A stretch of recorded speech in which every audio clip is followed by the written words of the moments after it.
Sa Davao City, nakabantay ang ilang taga-suporta ng mga Duterte kasunod ng kumakalat na impormasyon na ire-raid daw ang bahay ng dating Pangulo.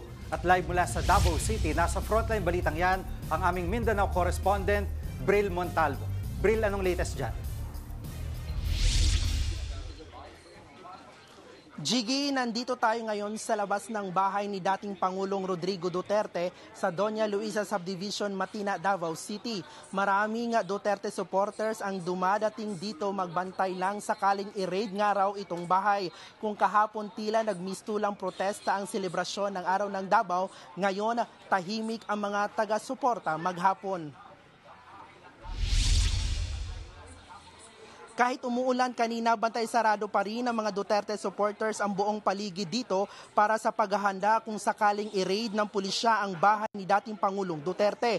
Unang kinumpirma ni Davao City Mayor Baste Duterte at Vice President Sara na nakatanggap sila ng impormasyon sa nasabing pagsalakay. Hindi lang taga Mindanao ang dumayo rito, meron din kanina isang grupo mula Kabangkalan City, Negros Occidental. Inaasahang dadagsain pa ng mga taga-suporta ni Digong ang kanyang bahay at mag-alay sila ng panalangin at magsindi ng kandila bilang panawagang maibalik sa bansa ang dating Pangulo.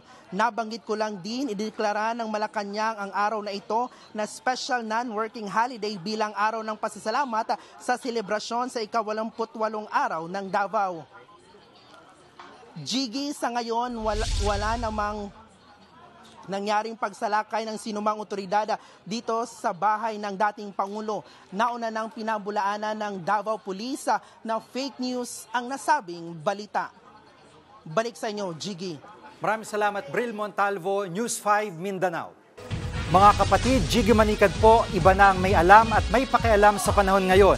Para sa konkreto, kumpleto at komprehensibong balitaan sa Frontline, mag-follow at mag-subscribe sa social media pages ng News 5.